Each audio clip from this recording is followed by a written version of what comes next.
নমস্কাৰ মই মৌজিক বন্ধুসকল কলকাতা চাওক আজি 9টা গুৰুত্বপূৰ্ণ খবৰ। প্ৰথমটো খবৰ, বাংলাদেশলৈ খেদি পঠোৱা লোকক পুনৰ ঘূৰাই অনা হ'ব ভাৰতলৈ। বাংলাদেশীক লৈ কেন্দ্ৰীয় চৰকাৰে গ্ৰহণ কৰিছে ডাঙৰ সিদ্ধান্ত, কিন্তু কিয় আৰু কাৰ বাবে লোৱা হৈছে এই সিদ্ধান্ত চাওঁ আহক। বাংলাদেশলৈ খেদি পঠোৱা লোকক পুনৰ ঘূৰাই আনিব চৰকাৰে। কেন্দ্ৰীয় চৰকাৰে এই সন্দৰ্ভত গ্ৰহণ কৰিছে ডাঙৰ সিদ্ধান্ত। বাংলাদেশলৈ বিতাড়িত একাংশ লোকৰ কৰা হ'ব নাগৰিকত্ব পৰীক্ষা। নিজকে ভাৰতীয় বুলি দাবী কৰি অহাৰ পৰিপ্ৰেক্ষিতত কেন্দ্ৰীয় চৰকাৰৰ এই সিদ্ধান্ত। নাগৰিকত্ব পৰীক্ষাৰ উদ্দেশ্যৰে পুনৰ ভাৰতলৈ লৈ আনিব এইসকল লোকক।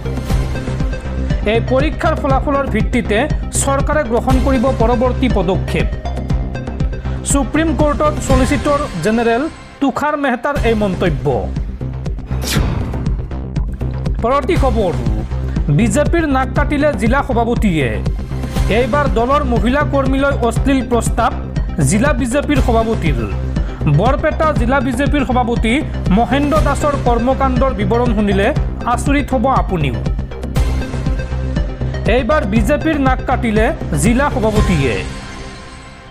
নাৰী সুৰক্ষাৰ কথা কোৱা বিজেপিতে নাই নেকি নাৰীৰ সুৰক্ষা?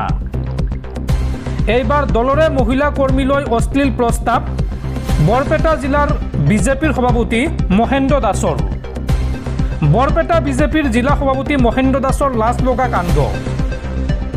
মহেন্দ্ৰ দাসৰ অশ্লীল হোৱাটছএপ মেছেজক লৈ এতিয়া বিজেপিত তীব্ৰ চৰ্চা। বিজেপিৰ ৰাজ্যিক সভাপতি দিলীপ শইকীয়াক এই সন্দৰ্ভত অভিযোগ ভুক্তভোগী মহিলাগৰাকীৰ। পৰৱৰ্তী খবৰ, মাউণ্ট এভাৰেষ্টত প্ৰথমগৰাকী অসমীয়া মহিলা। লখিমপুৰৰ ৰূপামণি গড় পালেগৈ সুউচ্চ মাউণ্ট এভাৰেষ্ট শৃংগ। অসমৰ প্ৰথমগৰাকী মহিলা হিচাপে লখিমপুৰৰ ৰূপামণিয়ে আৰোহণ কৰিলে পৃথিৱীৰ আটাইতকৈ উচ্চ শিখৰ মাউণ্ট এভাৰেষ্ট। আৰু কমেণ্টত আপুনিও শুভেচ্ছা জনাওক অসম কন্যা ৰূপামণিক। দৰ্শকসকল আৰু বহুতো গুৰুত্বপূৰ্ণ খবৰ আছে। তাৰ আগতে আপোনাক জনাওঁ যে যদি আপুনি এতিয়ালৈকে এইটো ভিডিঅ'ত লাইক কৰা নাই তেন্তে এতিয়াই ভিডিঅ'টোত লাইক কৰি দিয়ক। আৰু এনেকুৱা ধৰণৰ ভিডিঅ' মই নিতৌ চাবলৈ চেনেলটো ছাবস্ক্ৰাইব কৰি কাষত থকা বেল আইকনটো প্ৰেছ কৰি ৰাখক। পৰৱৰ্তী খবৰ, 2047 চনত বিশ্বৰ শ্ৰেষ্ঠ উন্নত ৰাষ্ট্ৰ হ'ব ভাৰত। এই মন্তব্য কেন্দ্ৰীয় মন্ত্ৰী সৰ্বানন্দ সোণোৱালৰ। সৰ্বানন্দ সোণোৱালে এই সন্দৰ্ভত কয় যে প্ৰধানমন্ত্ৰী মোদীয়ে সকলোকে আহ্বান কৰিছে আৰু আমি 140 কোটি ভাৰতীয়ই যদি ঐক্যবদ্ধভাৱে পৰিশ্ৰম কৰোঁ তেন্তে 2047 চনত নিশ্চিতভাৱে ভাৰতবৰ্ষ বিশ্বৰ শ্ৰেষ্ঠ উন্নত ৰাষ্ট্ৰ হ'ব, আত্মনিৰ্ভৰ ভাৰত হ'ব। এই মন্তব্য কেন্দ্ৰীয় মন্ত্ৰী সৰ্বানন্দ সোণোৱালৰ। পৰৱৰ্তী খবৰ, একশ্যন মোডত অসম বিধানসভাৰ অধ্যক্ষ ৰঞ্জিত কুমাৰ দাস। আজিৰ পৰা চৰকাৰী কৰ্মচাৰীৰ বদভ্যাস এৰাৰ আহ্বান ৰঞ্জিত কুমাৰ দাসৰ। আৰু দুৰ্নীতি কৰা বিষয়াক সৰ্বক এৰি অন্য ঠাইলৈ যাবলৈ নিৰ্দেশ। লগতে জুৱা খেল চুলাইমত অবৈধ শিলবালি সৰবৰাহৰ বিৰুদ্ধে কঠোৰ হৈছে ৰঞ্জিত কুমাৰ দাস। ৰঞ্জিত কুমাৰ দাসে এই সন্দৰ্ভত কয় যে মই ব্যৱস্থা ল'বলগীয়া হ'লে গোটেই অসম কঁপি যাব। চুলাই বেপাৰী জুৱাৰী বেয়া কাম কৰাসকল সাৱধান। একশ্যন মোডত অসম বিধানসভাৰ অধ্যক্ষ ৰঞ্জিত কুমাৰ দাস। কুঅভ্যাস থকা চৰকাৰী বিষয়া কৰ্মচাৰীক কঠোৰ সকিয়নি ৰঞ্জিত কুমাৰ দাসৰ। ভৱানীপুৰ সৰ্বুক সমষ্টিত চলিব নোৱাৰিব এটাও বেয়া কাম। মণ্ডল চক্ৰ বিষয়া কৰ্মচাৰী সকলোকে কঠোৰ সকিয়নি ৰঞ্জিত কুমাৰ দাসৰ। দুৰ্নীতি ধৰা পৰিলেই লোৱা হ'ব কঠোৰ ব্যৱস্থা। এই মন্তব্য অসম বিধানসভাৰ অধ্যক্ষ ৰঞ্জিত কুমাৰ দাসৰ। পৰৱৰ্তী খবৰ, বিজেপিত যোগদান কৰাৰ পুৰস্কাৰ পালে সাংসদ ৰাঘৱ চাদ্দাই। সাংসদ ৰাঘৱ চাদ্দাক গুৰুত্বপূৰ্ণ দায়িত্ব বিজেপিৰ। ৰাজ্যসভাৰ আবেদন সমিতিৰ নতুন অধ্যক্ষ ৰাঘৱ চাদ্দা। উল্লেখযোগ্য যে মাত্ৰ কেইদিনমান পূৰ্বে আম আদমি পাৰ্টি এৰি বিজেপিত যোগদান কৰিছিল সাংসদজনে আৰু ইয়াৰ মাজতে গুৰুত্বপূৰ্ণ দায়িত্ব দিছে বিজেপিয়ে। পৰৱৰ্তী খবৰ, ৰাজ্যত বতৰৰ কালৰূপ। গোলাঘাটত বজ্ৰ পৰি এজনৰ মৃত্যু, লগতে আহত হৈছে আন 4জনকৈ লোক। ঘোঁৰামৰা বিলত জলসম্পদ বিভাগৰ কাম চলি থাকোঁতেই ভয়ংকৰ অঘটন। বছিৰুল ইছলাম নামৰ জলসম্পদ বিভাগৰ কৰ্মচাৰীজনৰ মৃত্যু হৈছে আৰু আহত 4জনক গোলাঘাটৰ কুশলপুৰ অসামৰিক চিকিৎসালয়ত ভৰ্তি কৰোৱা হৈছে। পৰৱৰ্তী খবৰ, মুছলিম সমাজৰ লগত আলোচনা নকৰাকৈ UCC উত্থাপন কৰাৰ পৰা বিৰত থাকক অসম চৰকাৰ। সংবাদমেল পাতি এই আহ্বান দি অসম চিভিল ছ'চাইটিৰ। মুছলিম সমাজৰ লগত আলোচনা নকৰাকৈ UCC উত্থাপন কৰাৰ পৰা বিৰত থাকক অসম চৰকাৰ। এইদৰে মন্তব্য কৰে দি অসম চিভিল ছ'চাইটিয়ে। সংস্থাটোৱে এক বিবৃতিযোগে কয় যে অসম বিধানসভাত অহা 25 মে তাৰিখে উমৈহতীয়া দেৱানী আইন চমুকৈ UCC অনাৰ বাবে চৰকাৰে প্ৰস্তুতি চলোৱা বুলি আমি অৱগত হৈছোঁ। যিহেতু এই বিষয়টোত ইছলাম ধৰ্মক সামৰি লোৱা হৈছে, সেয়ে এই আলোচনাৰ বাবে আজি গুৱাহাটী ক্লাবস্থিত চন্দ্ৰপ্ৰভা শইকীয়ানী ভৱনত আছাম চিভিল ছ'চাইটিৰ সভাপতি হাফিজ ৰছিদ আহমেদ চৌধুৰীৰ আহ্বানত সংখ্যালঘু সংগঠনৰ প্ৰতিনিধিত্বমূলক এখন সভা অনুষ্ঠিত হৈ যায়।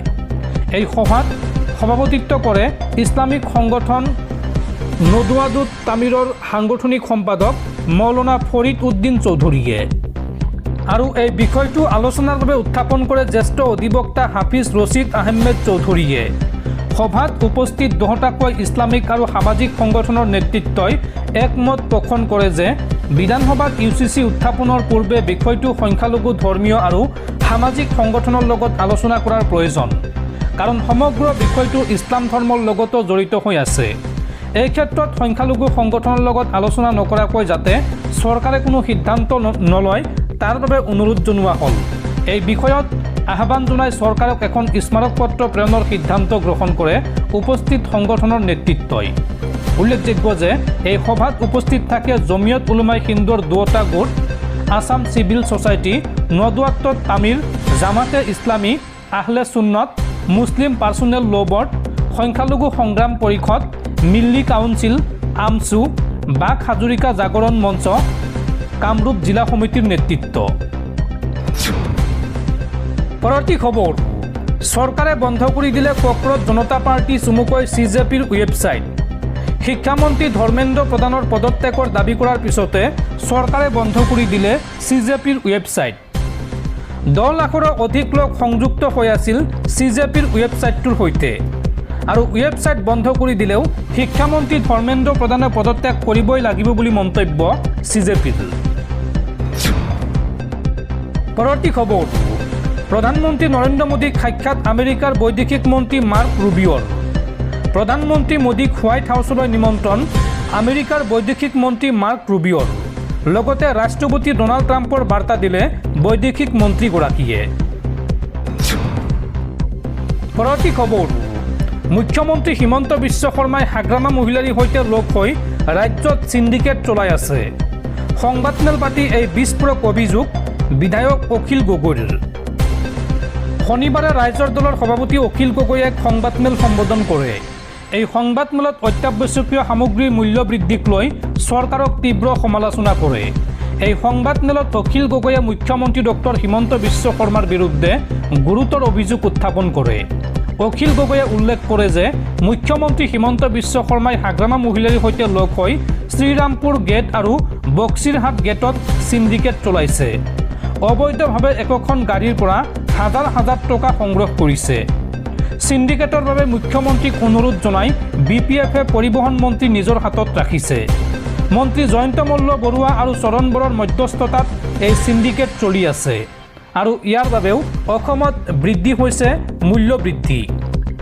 অখিল গগৈয়ে লগতে উল্লেখ কৰে যে ৰাজ্যত মূল্য বৃদ্ধি পোৱাৰ অন্যতম কাৰণ হৈছে এই ধৰণৰ কথিত চিণ্ডিকেট আৰু অবৈধ ধন সংগ্ৰহ। মূল্য বৃদ্ধি নিয়ন্ত্ৰণৰ প্ৰতিশ্ৰুতিৰে ক্ষমতালৈ অহা বিজেপি চৰকাৰৰ শাসনকালতেই অত্যাৱশ্যকীয় সামগ্ৰীৰ মূল্য অস্বাভাৱিকভাৱে বৃদ্ধি পোৱা বুলিও তেওঁ অভিযোগ উত্থাপন কৰে। ইফালে পেট্ৰল, ডিজেল আৰু ৰন্ধন গেছৰ মূল্য হ্ৰাসৰ দাবী উত্থাপন কৰে বিধায়কগৰাকীয়ে। তেওঁৰ মতে ইন্ধনৰ মূল্য বৃদ্ধিৰ কাৰণ হৈছে কেন্দ্ৰ আৰু ৰাজ্য চৰকাৰে আৰোপ কৰা অধিক কৰ। অখিল গগৈয়ে দাবী কৰে যে প্ৰতি লিটাৰ পেট্ৰলৰ ওপৰত মুঠ 38 টকা 70 পইচা কৰ সংগ্ৰহ কৰা হয়। ইয়াৰ ভিতৰত কেন্দ্ৰীয় চৰকাৰে 19 টকা 90 পইচা আৰু ৰাজ্য চৰকাৰে 18 টকা 80 পইচা কৰ সংগ্ৰহ কৰে বুলিও তেওঁ উল্লেখ কৰে। চৰকাৰে ইন্ধনৰ ওপৰত আৰোপ কৰা কৰ হ্ৰাস বা প্ৰত্যাহাৰ কৰিলে পেট্ৰল ডিজেলৰ মূল্য স্বয়ংক্ৰিয়ভাৱে কমিব আৰু সাধাৰণ জনতাই সকাহ পাব বুলি মন্তব্য কৰে ৰাইজৰ দলৰ সভাপতি অখিল গগৈয়ে। লগতে অত্যাৱশ্যকীয় সামগ্ৰীৰ মূল্য নিয়ন্ত্ৰণৰ ক্ষেত্ৰত চৰকাৰে ফলপ্ৰসূ পদক্ষেপ গ্ৰহণ কৰিব লাগিব বুলিও তেওঁ দাবী জনায়। পৰৱৰ্তী খবৰ, ৰাজ্যৰ লাখ লাখ লোকৰ কৰ্তন কৰা হৈছে ৰেচন কাৰ্ড।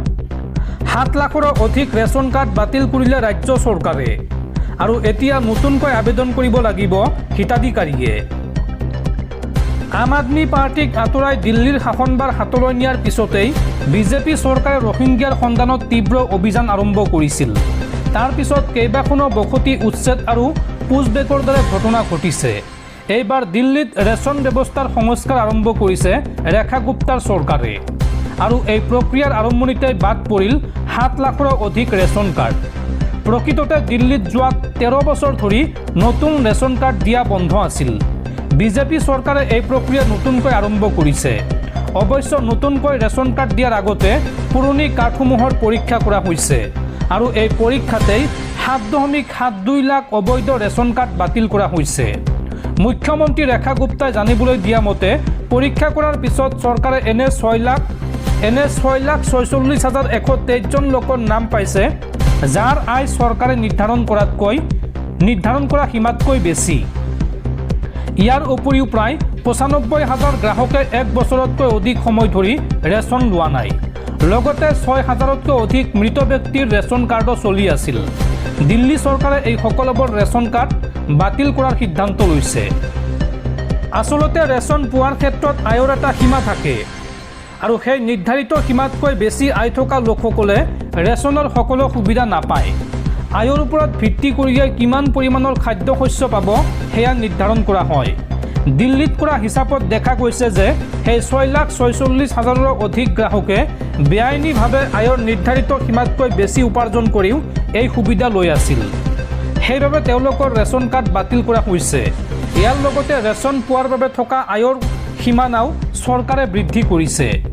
ইমান দিনে দিল্লীত ৰেচন পাবলৈ পৰিয়ালৰ বাৰ্ষিক আয়ৰ সৰ্বোচ্চ সীমা আছিল 1.2 লাখ টকা, অৰ্থাৎ বছৰি 1,20,000 টকা। কিন্তু এতিয়া দৰিদ্ৰ লোকসকলৰ সুবিধাৰ বাবে ৰাজ্য চৰকাৰে এই আয়ৰ সীমা 2.5 লাখ টকালৈ বৃদ্ধি কৰিছে। মুখ্যমন্ত্ৰী ৰেখা গুপ্তাই লগতে জনাইছে যে বাতিল হোৱা এই 7.5 লাখৰো অধিক ৰেচন কাৰ্ডৰ খালী ঠাইসমূহ নতুনকৈ পূৰণ কৰা হ'ব। সেয়ে 13 বছৰৰ পাছত নতুনকৈ ৰেচন কাৰ্ড পাবলৈ গ্ৰাহকসকলে আবেদন কৰিব পাৰিব। অৱশ্য এই সমগ্ৰ প্ৰক্ৰিয়াটো যে কেৱল ৰেচন ব্যৱস্থাটোক নিকা আৰু শুদ্ধ কৰাৰ বাবে বা উদ্দেশ্যে কৰা হৈছে সেই কথাও মুখ্যমন্ত্ৰীগৰাকীয়ে স্পষ্ট কৰি দিছে।